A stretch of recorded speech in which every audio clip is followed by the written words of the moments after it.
GMA Weather, serbisyong totoo ng GMA News. Nawala ang low-pressure area na binabantayan ng Pag-asa sa hilaga ng bansa. Sa ngayon, ridge ng isang high-pressure area ang umiiral at nakaapekto sa northern Luzon. Pero may mga pag-ulan pa rin nararanasan na epekto ng easterly wind flow. Kaya maging I am ready sa mataas na posibilidad ng ulan sa ilang bahagi ng bansa bukas. Sa datos ng The Weather Company, may mga thunderstorm na inaasahan sa kanlurang bahagi ng Luzon. Mahihinang ulan naman ang posibleng maranasan sa iba pang bahagi ng Luzon.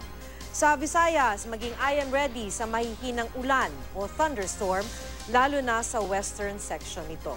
Habang halos buong Mindanao naman ang uulanin bukas ng hapon at gabi.